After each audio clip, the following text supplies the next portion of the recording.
So I want you to imagine a family that is making like 30% more money today than they did back in 2019. Okay, that sounds like a massive raise.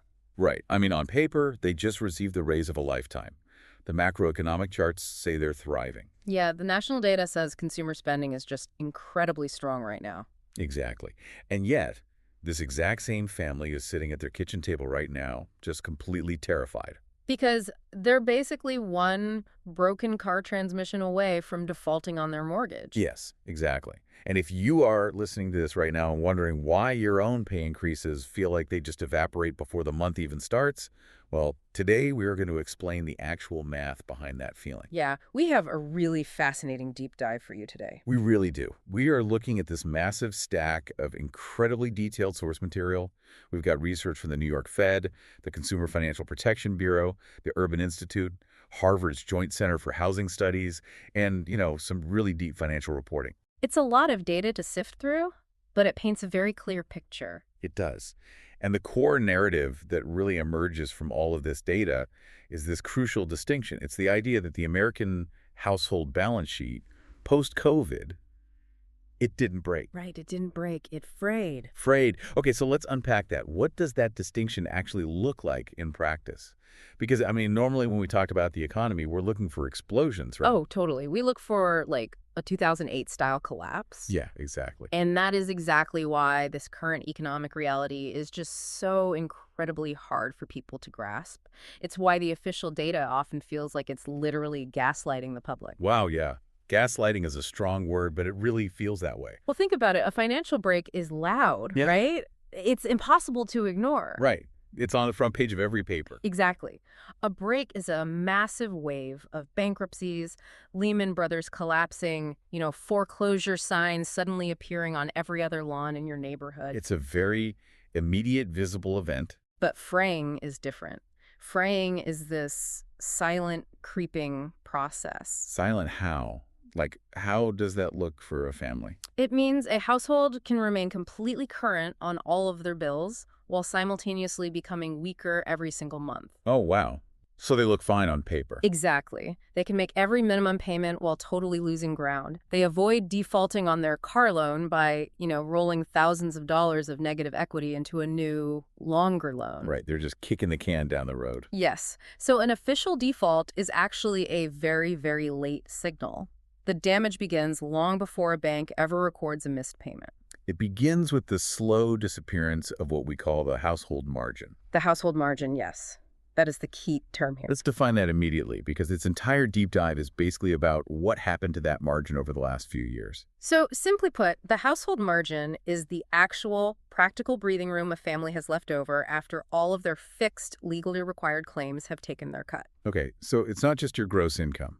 No, not at all. And it's not your net worth either. It's the slack in the rope. The slack in the rope, I like that. Right. When the paycheck hits the bank account, how much of it is already spoken for by the mortgage servicer, the auto lender, the credit card company, the grocery store, and the insurance provider? Okay, so to understand how all that slack disappeared, I feel like we can't just look at today's economy in a vacuum, right? Absolutely cannot. We have to go back to the last clean baseline we have, which is late 2019. Yeah, late 2019 or early 2020, right before everything shut down. Right. Because if we don't anchor our understanding there, every comparison we make about inflation or debt or wages just becomes incredibly slippery. It really does. So let's paint the picture of that late 2019 baseline. And I want to be careful here, too, because looking back, it's so easy to put on rose-colored glasses and pretend 2019 was some kind of financial utopia. Oh, for sure. The sources are very clear that households were already stretched back then. Right. They weren't all swimming in cash. Not at all. But they were operating in a fundamentally different mathematical regime. The different regime. Yeah. Okay, break that down for us. The cost of borrowing in that regime is the real key here. Like in late 2019, if you were carrying a balance on a credit card, the average APR was around 14.87%. 14.87, okay. And if you were buying a house, mortgage rates were sitting at roughly 3.72%. Wow, 3.72. That sounds like a dream right now. Doesn't it? And the median home price in the U.S. was roughly $327,100. Okay, so those three numbers, 14% on a card, under 4% on a house, and a home price around 330 grand, Hmm. that basically created the gravitational pull of the pre-COVID economy. Exactly. Inflation was low, credit was relatively cheap, student loan payments were just a normal, expected, active part of the monthly budget. Right. And cars were expensive, sure, Mhm. but they hadn't yet been run through this extraordinary pandemic shortage that would just completely warp vehicle pricing. Yeah, the car market was still somewhat rational. Okay, so we have this baseline, and then obviously the pandemic hits. The economy shuts down. Right. But the source material points out something really fascinating here. It says the pandemic didn't just damage household finances, it completely distorted the way we actually measure household finances. Yeah, we entered this period of what researchers call the pandemic distortion. The pandemic distortion. Okay, what does that mean exactly? Well, it forces us to ask a really difficult analytical question. Like, how do you measure financial distress when the normal gauges of distress are explicitly turned off by the government? Well, that's interesting because of all the stimulus, right? Exactly. During the early pandemic, we saw these massive, unprecedented emergency transfers, Right. stimulus checks, heavily expanded unemployment benefits, child tax credit support. Right. The government was just firing money from a T-shirt cannon. Basically, yeah. And the Federal Reserve pinned interest rates near zero. And simultaneously, normal repayment obligations were just The paused. pauses, yes. Yeah. It was huge. Federal student loans were frozen. Mortgage forbearance was made widely available. Eviction moratoriums were put in place all over the country. So you have this bizarre environment where government money is heavily flowing into the checking account, and the normal money that's supposed to flow out to creditors is suddenly just halted. Right. And this created what the research refers to as the false balance sheet. The false balance sheet. Yeah, but we have to be very precise here. The false balance sheet does not mean the money was fake. Okay, right. The cash sitting in the bank account was real cash. Exactly. And the lower monthly mortgage rates that people got from refinancing in 2020 and 2021, those were real too. But the appearance of long-term financial strength was conditional. Highly conditional. It was dependent on a temporary policy environment that was absolutely never going to last indefinitely. Okay, wait. I need to push back on this false balance sheet idea for a second. Let's talk about wages. Okay, let's do it. Because whenever someone argues that the consumer is actually doing great right now, the very first thing they point to is wage growth. And the source data we're looking at actually backs that up. It does. Like, average hourly earnings for private sector workers went from $28.38 in December 2019 to $37.38 by March 2026. Right. That is a nominal increase of about 31.7%. So, if nominal wages are up over 30% across the board, why are we calling the balance sheet false? I mean, it feels like we're just ignoring a massive, tangible influx of actual earning power. I get that. And if you look strictly at the nominal wage, like the actual number printed on the paycheck, you would be right. Right. But a wage is only useful when you measure it against the prices that wage has to pay. Right, the real world. Exactly. You don't live in a percentage increase spreadsheet. You live in the grocery aisle. You live at the gas pump. You live at the child care center. Yeah, that makes sense. So over that exact same period where wages rose 31.7%, the Consumer Price Index, the CPI, which measures the broad cost of living, it rose 27.9%. Oh, wow. Okay, so the worker has 30% more dollars, but those dollars are forced to move through a world that is nearly 28% more expensive. Precisely. Which means the actual tangible raise is what, like 3, maybe 4% Yeah. over half a decade? Yeah. We call it the wage illusion, and the data on real personal income makes this brutal reality even clearer. What does that data show? Nominal per capita personal income grew a staggering 37.5% from 2019 to 2025. 37.5%. That sounds amazing. It does. But when you adjust for inflation, when you look at real per capita income, which is actual purchasing power, it only gained about 10.3% over that entire multi-year period. Man, that is a huge difference. It is, because households don't spend nominal percentages. They spend purchasing power. So it's essentially like turning off the check engine light in your car. How do you mean? Well, think about this. You're driving down the highway, and the check engine light is glaring red. It's warning you that the engine is running too hot, the oil is low, the whole system is under extreme strain. Right. But instead of pulling over and fixing the engine, You just reach under the dashboard and pull the fuse for the light. Oh, I see where you're going with this. Suddenly, the dashboard looks perfectly clean. You might even drive a little faster because you think, hey, no warning lights, the car is fixed. Yeah, but underneath the hood, the pressure is actually building, the oil is burning, the gears are grinding. Exactly. The engine isn't fixed at all. You just completely disabled the feedback mechanism. That is exactly what the pandemic distortion did. It disconnected the economic stress gauges. That's a perfect analogy. And the real danger of driving with a disconnected check engine light is that you start making long-term lifestyle decisions based on faulty information. Oh, because the pauses lasted for so long. Right. Student loans were paused for over 3 years. So households essentially reorganized their entire lives around those pauses. Right. Because if you're not required to make a $400 student loan payment for 3 years, you don't just leave a $400 empty slot in your budget labeled "Do Not Touch." No, of course not. You have a kid. Or your landlord raises your rent, so you absorb that cost using the $400. You buy a slightly nicer car. You enroll in a new streaming subscription. Exactly. You absorb that missing payment into your daily baseline survival. And when that temporary emergency relief eventually ends, you've mistakenly treated it as if it was permanent earning power. Oh, man. So when the obligation finally returns to the household, it returns to a budget that literally does not have an empty place for it anymore. Yes, that is the fraying right there. But wait, walk me through the macroeconomics of this. Because if it wasn't real durable earning power that was driving all this activity, if it wasn't a genuine surge in economic productivity causing wages and prices to go up, Right. where did all this cash come from? What fueled this massive illusion in the first place? Well, to answer that, we have to look at the money supply itself. We have to look at how money is actually created and injected into the system. And this brings us to Milton Friedman. Okay, the classic monetary economist. Let's unpack his theory in relation to this post-COVID world. So Friedman famously posited that sustained broad inflation is always and everywhere a monetary phenomenon. Okay, always and everywhere a monetary phenomenon. Let's be careful with this definition, right? Yes, very careful. Go. Because he didn't mean that every single individual price hike in the economy is caused by the printing press.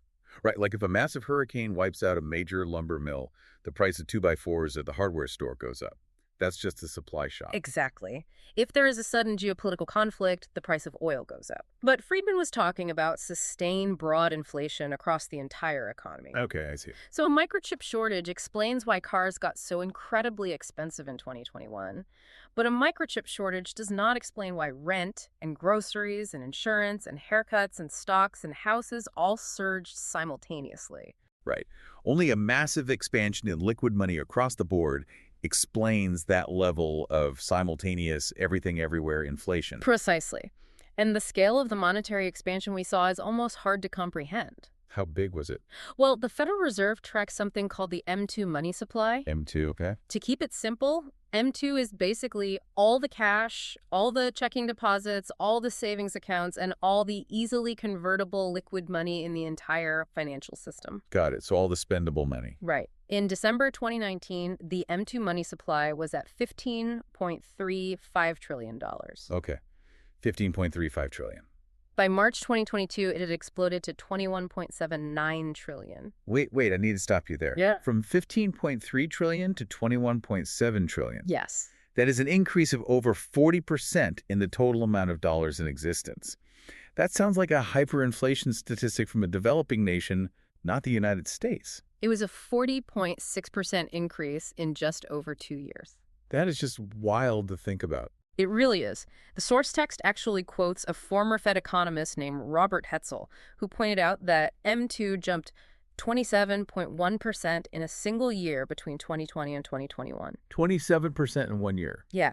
And Hetzel observed that an acceleration of that magnitude is completely unprecedented outside of a major world war. Wow. We pushed an absolute ocean of spendable liquid money into an economy whose actual real capacity to produce goods and services had not increased at anywhere near that pace. Right, because of the lockdowns. Exactly. Due to lockdowns, sick workers, and broken supply chains, the economy's actual capacity to produce goods was temporarily reduced. So you have 40% more money chasing a reduced amount of goods. Yep. That is the textbook, fundamental recipe for the price level going up. But then comes the hangover. Oh, absolutely. Because to fight the very inflation they helped create, the Federal Reserve had to aggressively yank up interest rates. Yes. The effective federal funds rate, which the Fed had pinned near zero during the emergency to encourage borrowing and spending, was hiked aggressively. It hit 3.64% by March 2026. Okay, so look at this sequence for the average household here. First, they had to live through the brutal inflation caused by the massive money printing. Right. Everything got more expensive. Then, to fight that inflation, borrowing costs were spiked. So the household had to live through higher borrowing costs used to fight the very same inflation that was already draining their wallets. It's a brutal double whammy. And this is where we hit a concept in the research that just completely reframes the discussion for me. The source text describes interest as the cost of time. Yes, the cost of time. I want to linger on this because it profoundly shifts how you think about what debt actually is. It really does. Like, debt is simply a mechanism for moving future consumption into the present. You want a house today to shelter your family right now, but you only have the income to pay for it slowly over 30 years. You want a college education today, but it'll take you a decade of working in your field to earn the cost of it. You want groceries today, but your paycheck doesn't actually clear until next Friday. So debt is the bridge that connects your present needs to your future unearned income. Exactly. And interest is the toll you pay to cross that bridge. That's a great way to look at it. Interest is the price of time. So we have to ask, what happens to a household when the cost of time suddenly doubles or triples? What happens when the toll on that bridge becomes so exorbitant that just trying to access your own future income bankrupts your present reality? That is the defining question of the post-COVID economy. Because it's not just an abstract concept. No, because that newly inflated cost of time didn't just hover in the macroeconomic ether. It didn't just affect Wall Street traders. It crashed down violently into the four structural pillars of American life. And the most logical place to start tracing that impact is with the largest, heaviest piece of the household balance sheet, which is where you sleep. Exactly. Let's get into the numbers on mortgages because they are staggering. They really are. Total mortgage debt in the United States stands at $13.17 trillion. $13.17 trillion.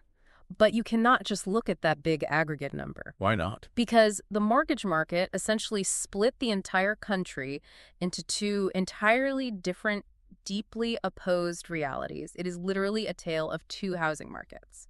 Okay, so tell me the first story. The first story belongs to the existing homeowners. These are the people who either bought their homes before the pandemic or who were lucky enough to refinance when the Federal Reserve pushed rates to the floor in 2020 and 2021. Right, the golden tickets. Yeah, they are sitting on 30-year mortgages with interest rates below 4%, sometimes even dipping below 3%. That's incredible. Their core shelter payment, the principal and the interest, is locked in amber for 3 decades. But they're still feeling some inflation, right? Yeah. Oh, sure. They are still feeling the pinch of inflation in other ways. Their local property taxes are up because home values surged.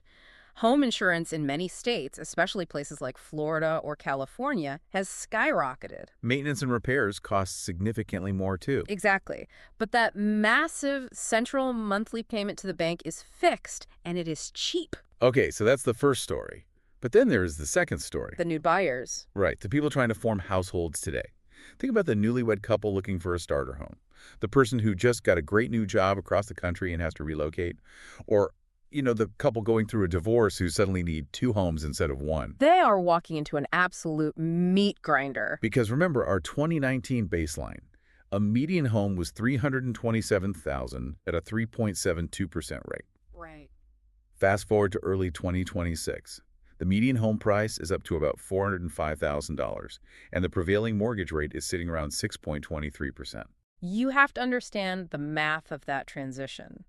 You are not just buying a more expensive asset, you are buying a significantly more expensive asset with much, much more expensive money. The math becomes nonlinear. Exactly. The required monthly payment explodes far past what the actual price appreciation of the house would suggest. And this toxic dynamic created what researchers at Harvard's Joint Center for Housing Studies call the lock-in effect.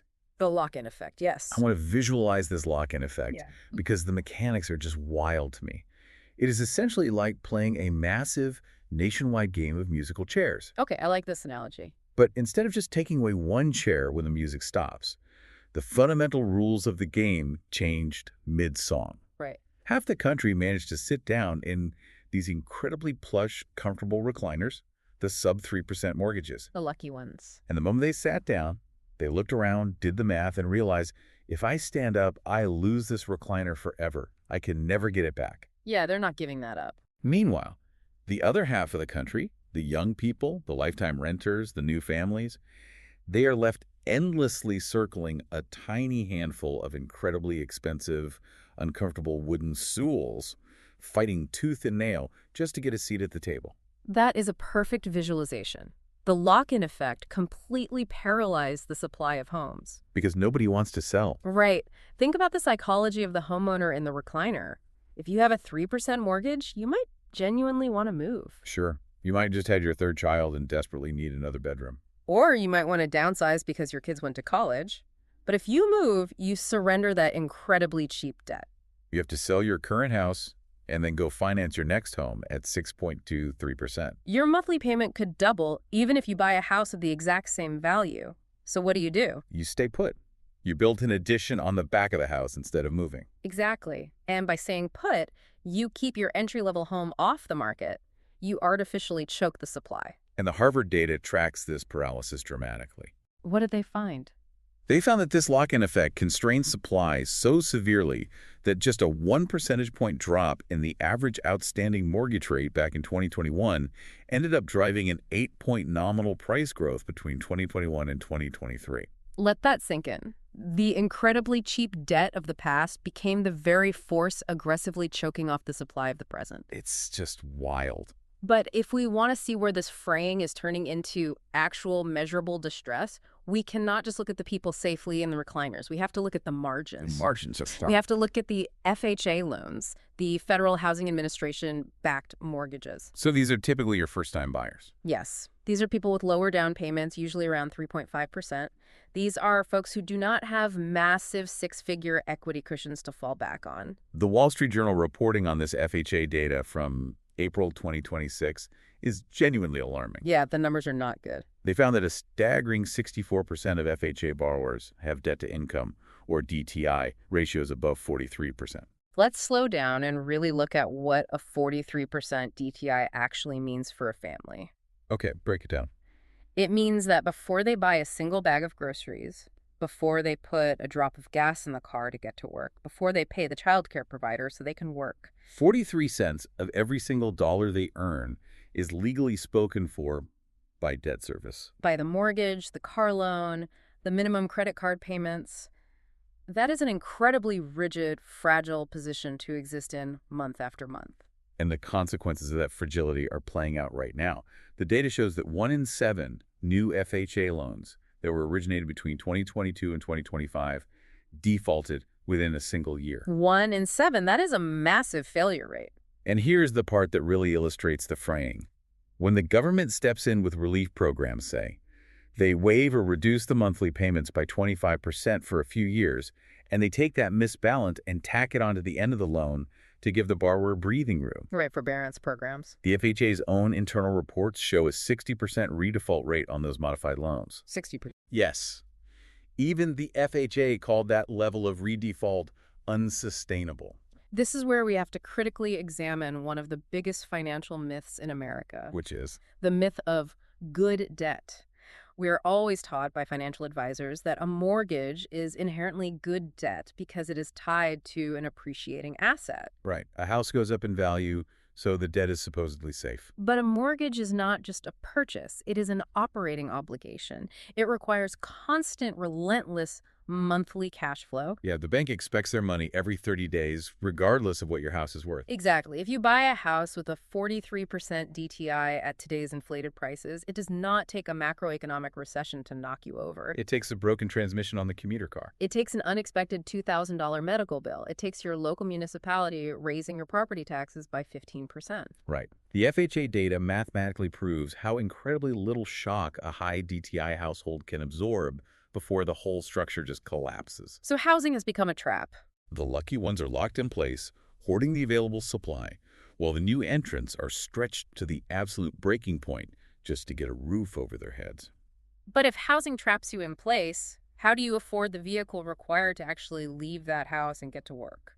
Which brings us to the second pillar of the household balance sheet, Auto loans and the pandemic car bubble. Yes.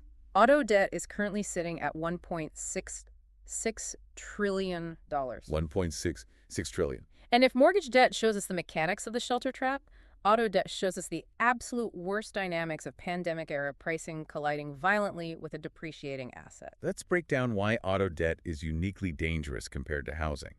Because unlike a house, which generally appreciates over the long term and, crucially, just sits on a plot of land. A car is fundamentally weak collateral. Right.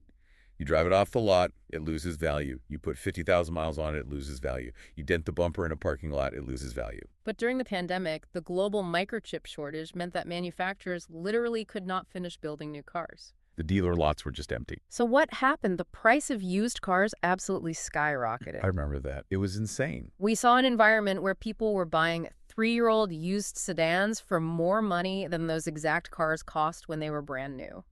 That's just completely backwards. Buyers were paying vastly inflated prices because, in America, transportation is rarely an optional luxury. It is a strict necessity. You have to physically get to your job. So people took on massive inflated loans to buy mathematically overvalued cars out of sheer desperation. Right.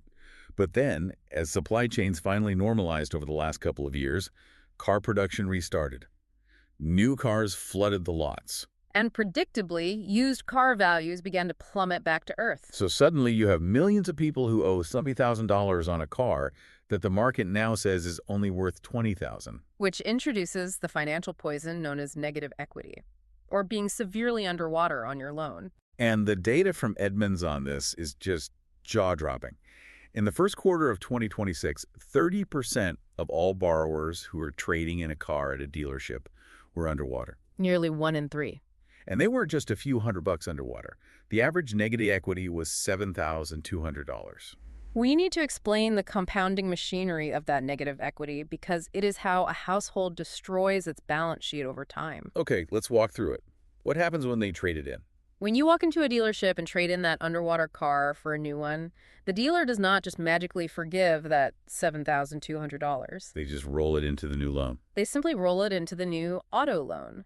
You are now financing the cost of the brand new car, plus the unpaid loss from your old car. You are paying high interest rates on past regret.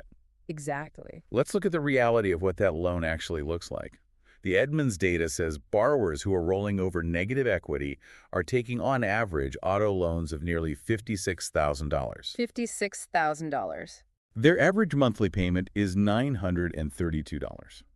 That is basically a rent payment. Let me repeat that for the listener. Yeah. An average monthly car payment of $932. And they are doing this over a 70-month term.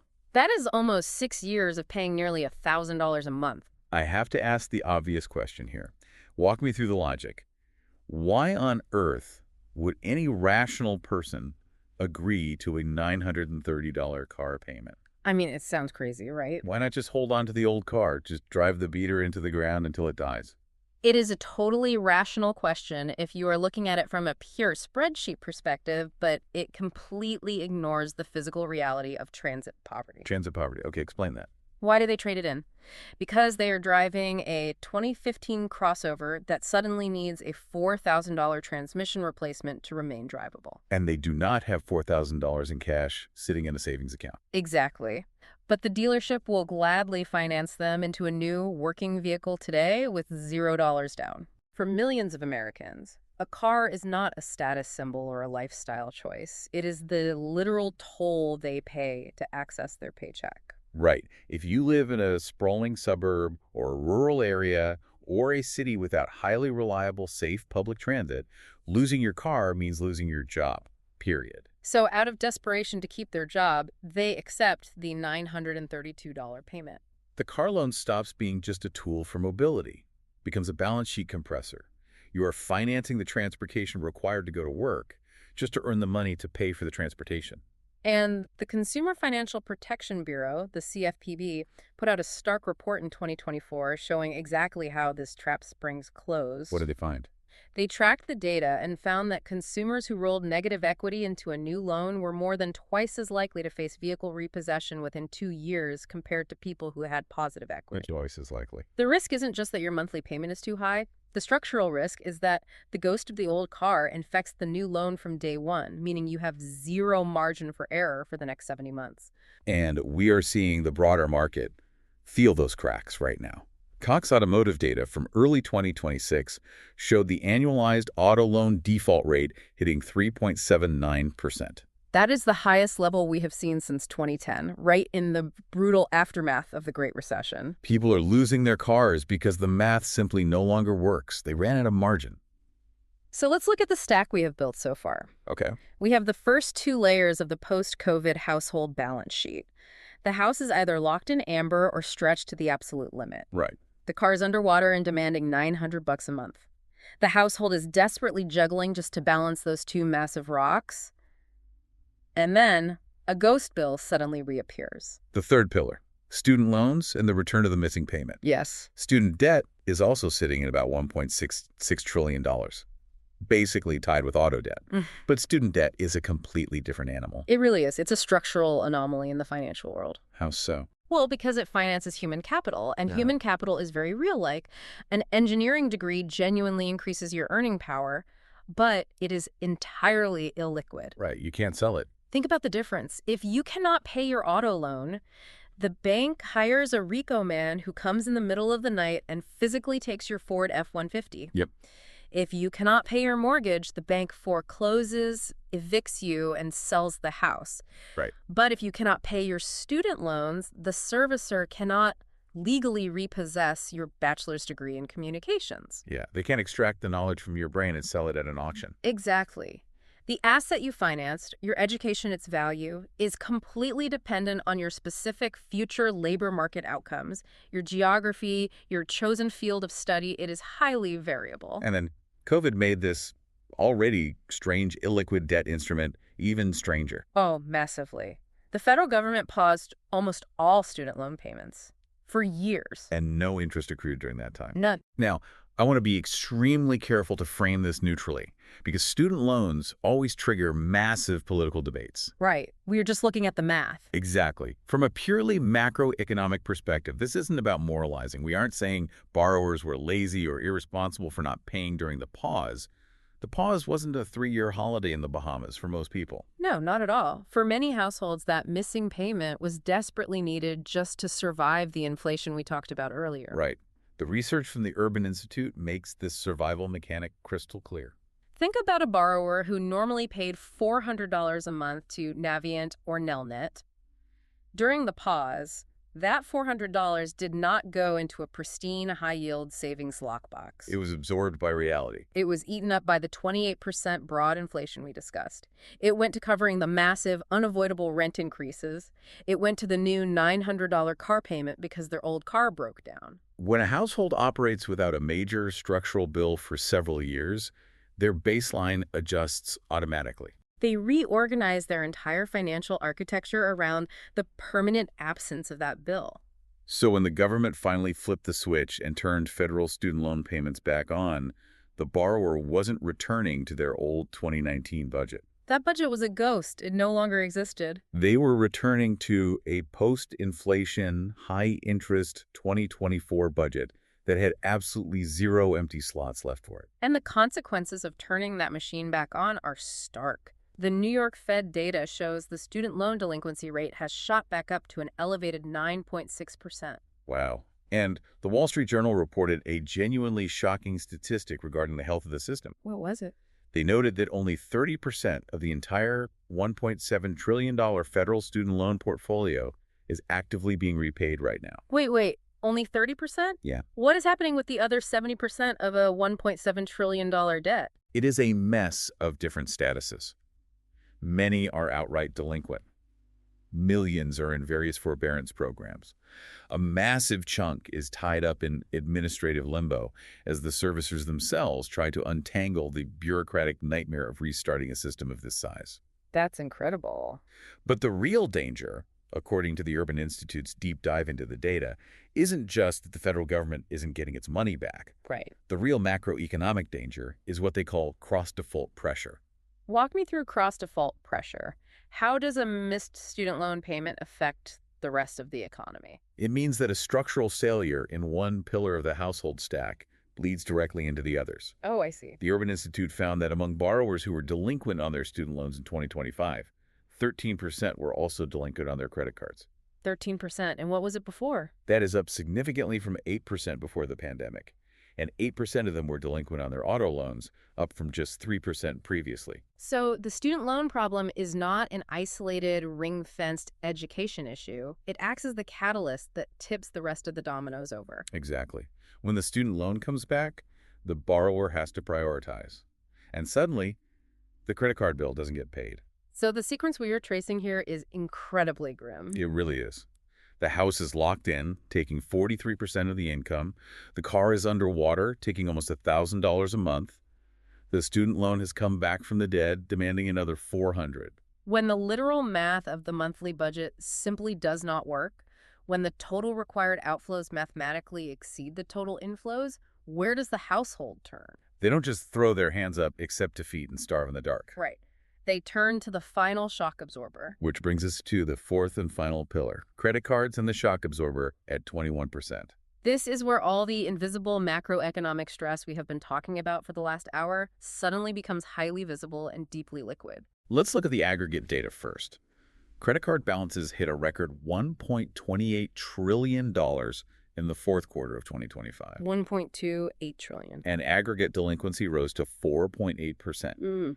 But the number that I absolutely cannot get over is the cost of carrying that debt.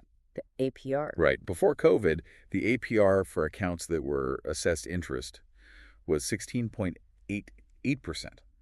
By early 2026, it had jumped to 21.52%.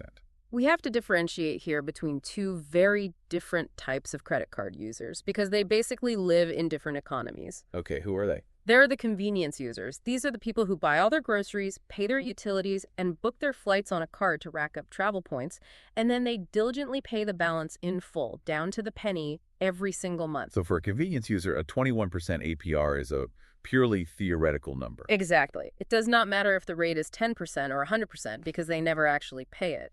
But then there is the revolving borrower. This is the household that carries a balance from month to month because their current paycheck fundamentally cannot absorb the current cost of their life. So for the revolving borrower, a credit card is not a fun airline rewards program. It is emergency distress capital. And the arithmetic of a 21.5% APR is just brutal. It is almost predatory in its mathematical efficiency. Let's think about what 21% actually means for a family carrying a $10,000 balance. Okay, let's do the math. It means that roughly 1/5 of your total balance over $2,000 is being added in pure interest every single year. Wow.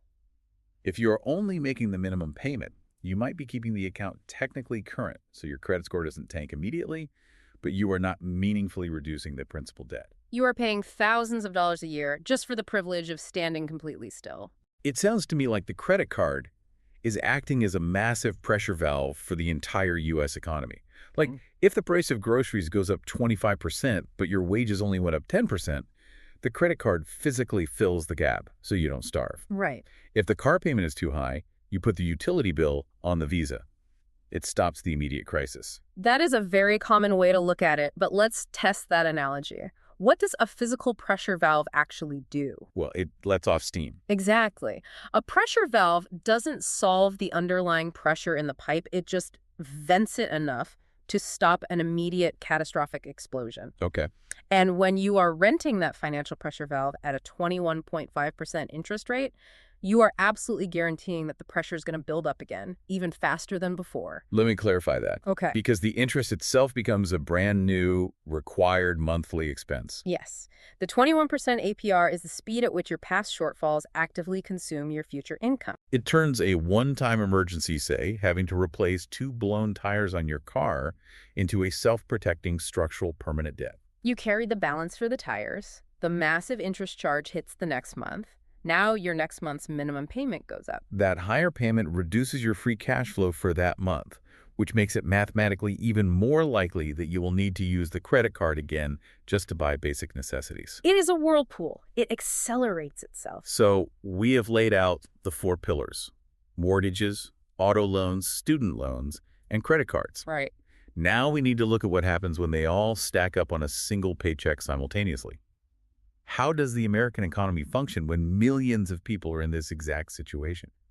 Well, in the source material, there is a concept that is absolutely central to understanding this entire phenomenon. It's called the K-shaped economy. The K-shaped economy. Mm. I want to spend some real time here because it explains why everyone in America feels like they are living in a completely different reality from their neighbor. People often confuse the term K-shaped economy with simple income inequality. But it is much more dynamic and insidious than that. How so? Inequality just means one group has more money than another group. A K-shaped economy describes divergent movement over time based on structural positioning. Picture the letter K. Okay. One arm points sharply upward. One arm points sharply downward. The people on the upward arm are the asset owners. Right. If you owned a home before 2020, you locked in a 3% mortgage. The value of your home jumped by 40%. Maybe you held some basic index funds in your retirement account that rode the massive market rally driven by the M2 expansion. The inflation at the grocery store was annoying to you, certainly, but your core structural housing costs were fixed, and your assets inflated massively in value. You went up the arm of the K, your net worth exploded while your debt became cheaper in real terms. But the people on the downward arm, these are the renters. These are the new borrowers, the young people forming households in 2023 or 2024. They did not own assets that inflated. They just got hit with the higher baseline prices. They are the ones taking on the 70-month, 9% auto loans to get to work. They are the ones paying the 21% credit card interest to cover the grocery gap. They're sliding rapidly down the bottom arm of the K. And here's the crucial takeaway. This divergent movement is largely caused by timing.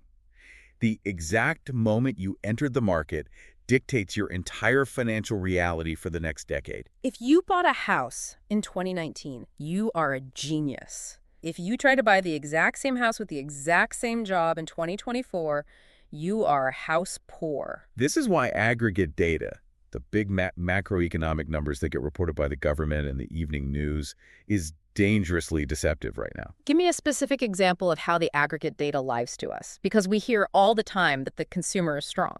Let's look at the Federal Reserve's debt service ratio. This is a metric that measures total required debt payments across the country against total disposable income. Okay. Historically, if you look at a chart, it looks pretty okay right now. It does not look like 2008. But why? Because averages mathematically blend the extremes. I see. If you average the debt-free 65-year-old homeowner who pays their credit card in full every month with the 28-year-old renter who is carrying a $900 car payment, $500 in student loans, and revolving $8,000 at 21% APR. The average looks totally fine. Right. But the average consumer does not actually exist in reality. The aggregate data looks perfectly stable, while the marginal consumer, the person on the bottom arm of the K, is rapidly deteriorating. I have to play devil's advocate here, though. I hear everything you are saying about the math. Okay, let's hear it. But if the bottom of the K is hurting so badly, if there is so much silent fraying happening right beneath the surface, why are the restaurants still totally packed? Right. Why are airline flights fully booked everywhere you go? Why does consumer spending, which makes up roughly 70% of the entire U.S. economy, look so incredibly strong quarter after quarter? If people are broke, how are they spending? That is the multi-trillion-dollar question that is confusing Wall Street right now. And the source document provides a crucial, chilling distinction to answer it. It is a distinction everyone needs to memorize. What is it? Spending does not equal strength. Spending does not equal strength. Unpack that. You can spend money because you are genuinely prosperous. Because you got a big cash bonus at work, your investments are doing well, and you feel wealthy. That is spending from strength. Right. Or you can spend money because costs are completely unavoidable, everything in life is drastically more expensive, and credit is still available to you. Think about a family of 4 going to the grocery store. In 2019, their weekly bill was $200. Today, for the exact same items, their bill is $300. They don't have the extra $100, so they put the entire $300 on a 21% credit card. When the government logs that transaction, the GDP data records it as a very strong consumer spending print. Spending is up 50%. The grocery store reports great top-line revenue to its shareholders. The economy looks booming. But that family is not strong. They are heavily distressed. They are fraying. And this brings us to how the sequence of fraying actually plays out in a household over time.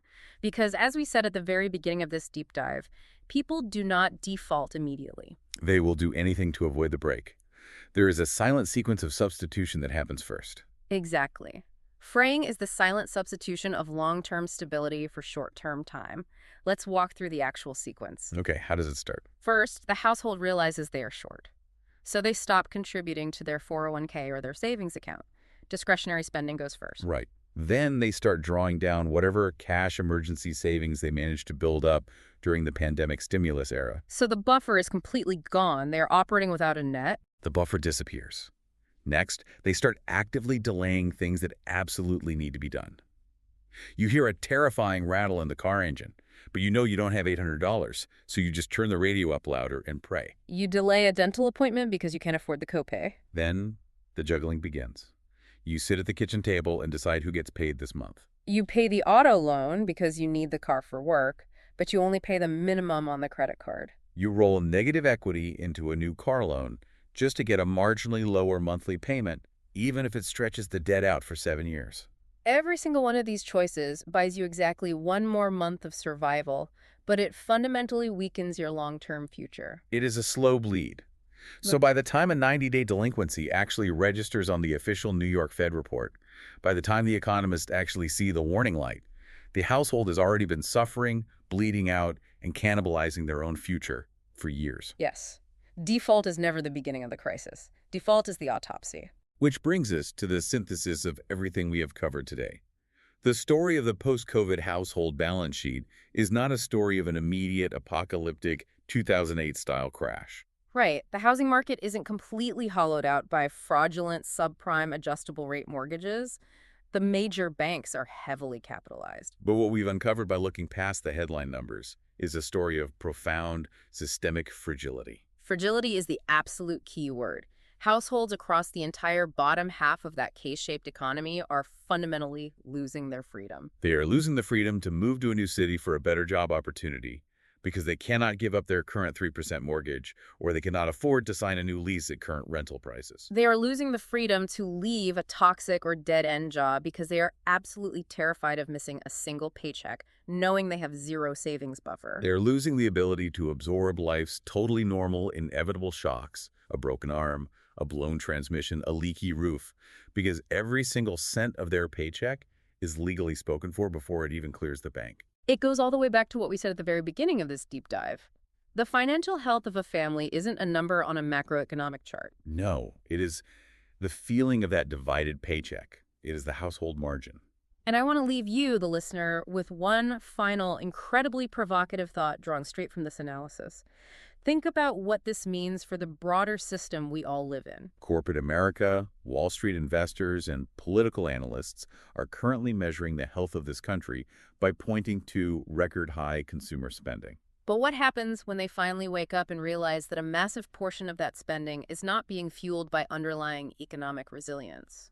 What happens when the system realizes that the spending is being fueled by households swiping credit cards at 21% interest, rolling over severely underwater car loans, and draining their last bits of savings, all just to maintain the desperate illusion of normalcy? If spending outlasts actual financial strength, the real shock to the economy isn't the eventual wave of defaults. The real shock is the terrifying invisible silence right before it. The silent fraying right before the break. Thank you for joining us on this deep dive.